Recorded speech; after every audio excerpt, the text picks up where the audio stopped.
we will have to prepare engines, correct? Yes, of course. We'll be disconnecting. Yes, we will be arranging this connection as well. Okay, thank you. I will...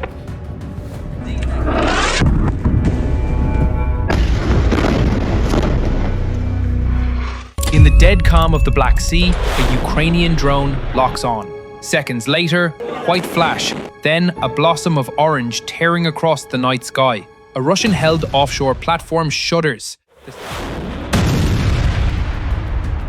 The sea flashing with shrapnel and flame.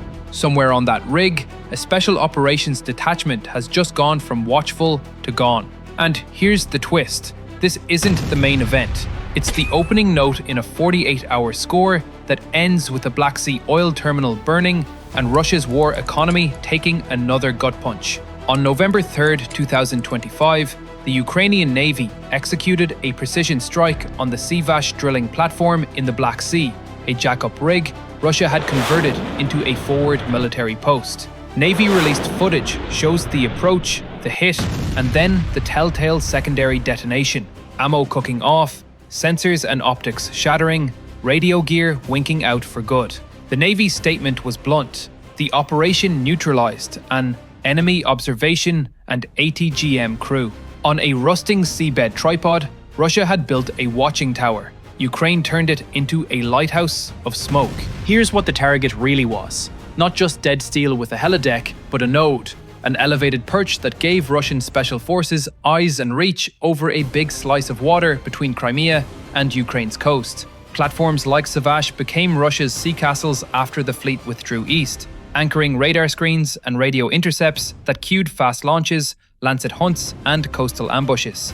The Ukrainian Navy says the regiment there had anti-tank guided missiles, sensors, and reconnaissance kits staged to reach out and touch any Ukrainian boat that dared to show its silhouette. On this night, those eyes went blind. Russian media ricocheted with a counterclaim, a Lancet video supposedly showing a Ukrainian loss. Boat hit, mission failed. But when analysts lined up the frames with the Navy's own angles, the clip unraveled.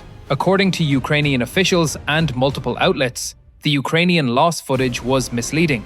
The Navy had, in fact, used a drone carrying an explosive payload to deliver the hit that triggered Sivash's spectacular cook-off. In short, the rig blew because Ukraine struck it, not because a Lancet saved it. Put the official Navy reel next to the Lancet clip, and the story tells itself. Side by side, one is a strike timeline, the other a wish. Observe the drone video and you can see how they did it.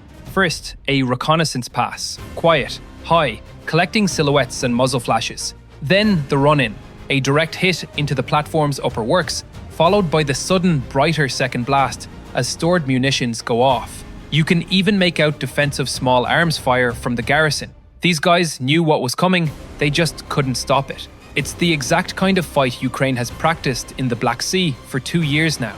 Small signatures, long reach, zero warning. Call it the Ghost Fleet doctrine, but with wings. So, what exactly was erased with Sivash? Think radar eyes, radio ears, and the human brains fusing them on a perch closer to Ukrainian waters than Russia's big bases. Rigs like this help paint tracks of Ukrainian naval drones, patrol craft, and supply runs, especially at night when a few meters of mast height is a superpower. Removing one node may not be a checkmate, but it's a crack in the pane. The picture gets grainier, the reaction times lengthen, and Russia must push sensors back to shore or risk more little islands of steel going boom. This wasn't a one-off magic trick either.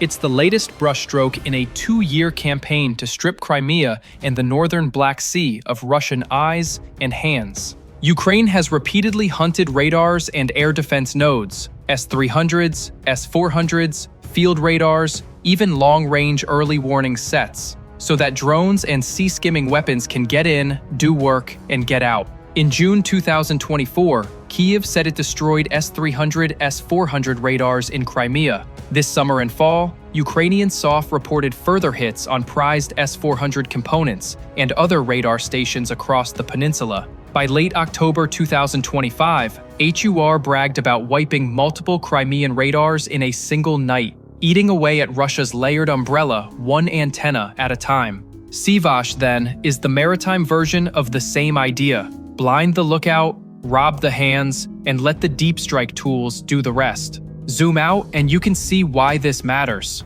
The Black Sea corridor, Ukraine's lifeline for grain, metals, and currency, survived because Russian ships retreated under pressure from sea drones and missiles. With the fleet back from the front line, Russia leaned harder on fixed perches like Sivash for detection and cueing. Take those away, and you don't just win a viral clip, you open water. The loss of a single rig won't erase Russian reconnaissance, but it takes a ladder wrung out from an already wobbly scaffold. In war, that's enough to make the bigger structure sway. Cut to the next day's light. It's November 2nd, around mid-afternoon in Stockholm time, and OSINT feeds have turned into a bonfire motif. Tuapse, Russia's key Black Sea oil terminal in Krasnodar Krai, is on fire. Drone view videos and shoreside recordings show flames ripping through the oil piers, heavy black smoke, and at least one tanker catching fire. Regional authorities concede 2 foreign flag ships were damaged.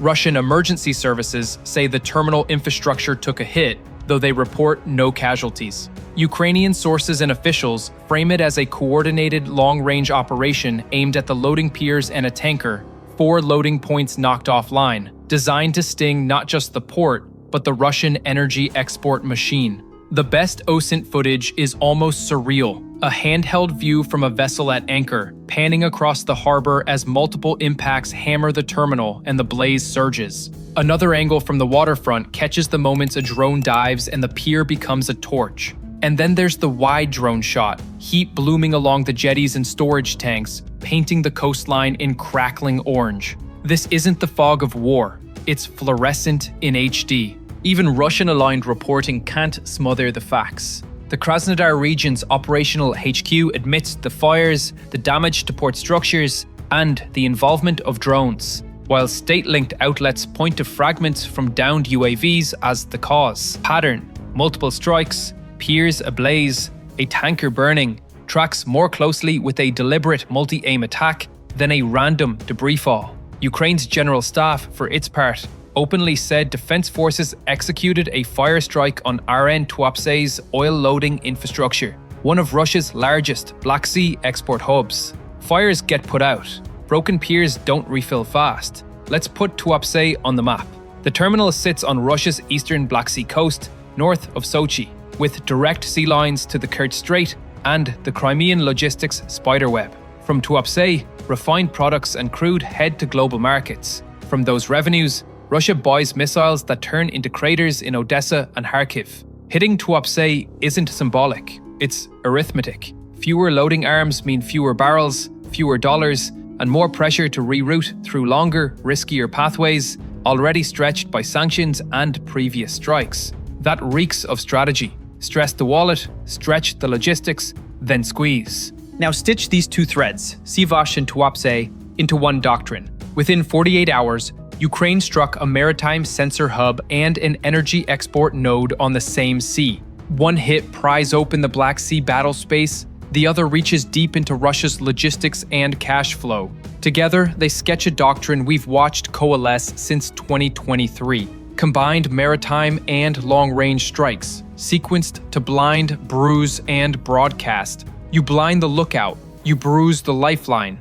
and you broadcast to every commander from Sevastopol to Moscow that range no longer equals safety. There is also the psychological layer, always a character in this war. Sivash tells Russian special operators that even their hardpoint perches are within reach. Tuapse tells crewmen, port bosses, and insurers that deep inside Russia is a bedtime story, not a shield. When a tanker goes up on video, crews in Novorossiysk or Taman don't just check their fire hoses, they check their contracts. And when an offshore garrison watches another platform vanish in a boom of light, the next night shift holds the railing a little tighter. This doctrine didn't appear overnight. It's the product of attrition warfare done with ingenuity, rather than mass. Magura sea drones slashing at warships, long-range one-way UAVs stacking altitude and autonomy, and a relentless degrading of the radars and SAMs that make up Russia's Black Sea air picture.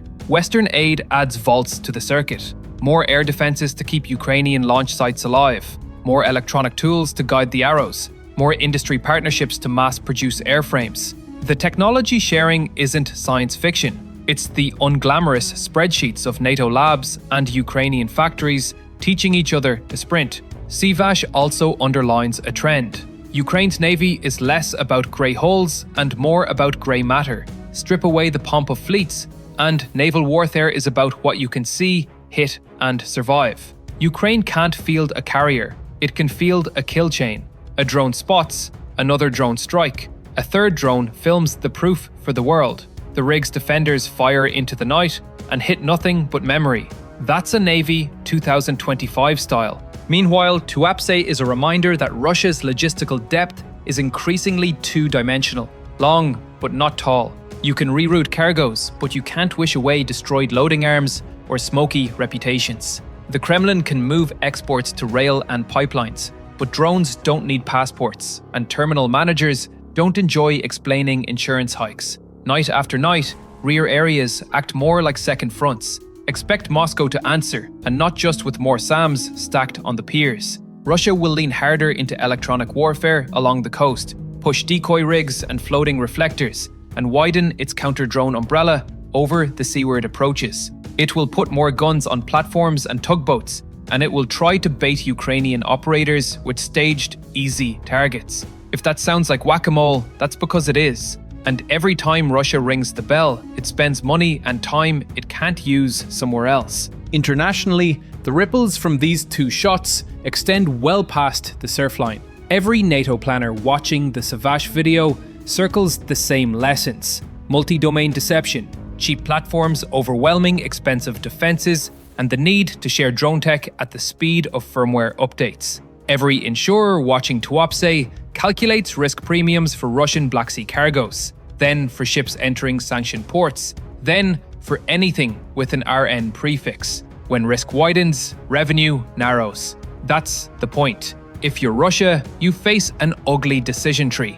Harden every pier and platform and accept the drag on throughput, move exports elsewhere and accept longer routes and higher costs. Or crank up reprisals and hope Ukraine blinks. That last one leads back to the Black Sea corridor. Commercial ships hugging the Ukrainian coast under the umbrella of shore-based missiles and drones. Push too hard there and you hand Ukraine more justification and perhaps more Western latitude to take bigger bites out of Crimea's air defenses and naval assets. We've already seen how that movie starts. It ends with sailors asking why their home port smells like fuel and burnt plastic. Let's rewind to the micro, the men on Sivash. Special forces on a wind-blown jack-up, ringed by sea and dark, surrounded by gear that hums and clicks. They were the tip of a spear aimed at Ukraine's coast, and they had the tools to hurt fast. Anti-tank missiles for small craft, thermal sights, radios, clean and strong. They also had ammo stacked tight in steel rooms. When the drone struck, it converted that arsenal into a self-destruct kit. And because a rig is just a machine that makes height, it also makes a perfect billboard. One burst that says "we found you" to every other platform in the grid. Now the macro, the Tuapse terminal. Think of it as a throat with multiple larynxes, each loading arm a voice pushing barrels into the market. Remove 4 of those voices and the talk becomes a cough. The fire went out, the damage remains. Even if Rosneft and port authorities patch things quickly, their calculus changes. Night shifts now include more cops, more jammers, more sirens, and more drills. Efficiency dies by 1,000 drills. Somewhere there's a Russian bureaucrat whose KPI this month was reduce wait times at Tuapse by 10%. He showed up on Monday with a binder. Then a drone turned his pie charts into barbecue. On the upside, the charts finally went viral. Back to the craft. Ukraine's long-range drones aren't sci-fi wonder weapons. They're workhorses. Range, yes. Precision, yes. But the real edge is the ecosystem. Mission planning that threads gaps. EW countermeasures that adapt. Airframes you can build by the dozens and launch in swarms. This is not an artillery barrel you're trying to spare. It's a production line you're trying to feed. And Ukraine's gotten good at feeding lines. Also, let's talk psychology, again, because warfare is 50% physics and 50% vibes. A platform explosion on the Black Sea is a message to Russian special operators. No post is too weird, too isolated, or too civilian to be beyond reach if you militarize it. A burning terminal at Tuapse is a message to tanker crews and traders. The war follows the oil, and it can find you at the pier. That pressure is cumulative, and cumulative pressure bends policy. Where does escalation go from here? Russia could try to rebuild a sensor net on alternate rigs or ships, but each replacement becomes a bet. Is this the night? It can surge fighter coverage and helicopter patrols along the coast, but we've seen what happens when jets chase sea drones under a prepared umbrella. Meanwhile, Ukraine will keep chiseling at radars and SAMs in Crimea, looking for those windows when a flock of drones can fly in low, and the first explosion invites 5 more. The doctrine is additive. Degrade the eyes, then the hands, then the arteries. Repeat. And yes, the elephant in the room, Western capitals. More Patriot batteries and radar kits have flowed, and that matters because every intercept over Odessa or Mykolaiv keeps factories and launch teams alive long enough to strike Sivash and Tuapse. Aid packages aren't just about the front, they are about the rear's ability to launch the next surprise. In 2025, that link is clearer than ever. Defend the sky at home, take the fight to sea and deep. Let's not ignore Russian adaptation. Expect more dummy cargo ships and decoy heat sources near piers. Expect pop-up EW domes ballooning over terminals. Expect propaganda claiming every hit was actually falling debris or a staged fire. We saw the Lancet narrative sprint out after Sivash. We'll see mirror logic at the ports. The counter is boring and effective. Receipts, angles, and geolocations.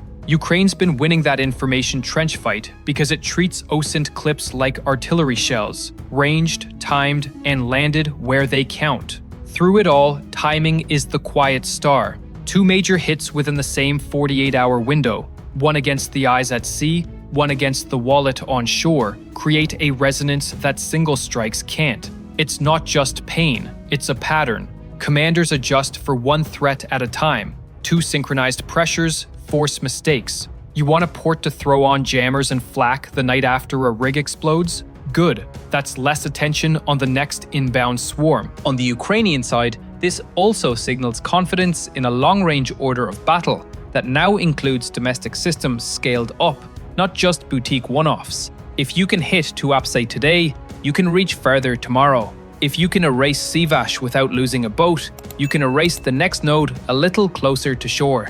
The lesson is unfriendly to navies built around prestige hulls. The shape of modern sea power is a tiny triangle in a night sky, not a destroyer silhouetted against dawn. So here's your wrap. In the dead calm of the Black Sea, a Ukrainian drone locked on and erased a Russian Special Forces perch on the Sivash platform, an outpost built to watch the water and bite anything that moved. Hours later, Ukraine's long-range drones turned Tuapse's oil terminal into a canvas of flame. Piers disabled, a tanker burning, a message coded in heat that says the rear is not safe. From the waves of the Black Sea to the shores of Tuapse, Ukraine's message is clear. No target is too far, and no fortress is untouchable. And if Doctrine had a movie trailer, this would be the line that flashes before the cut to black.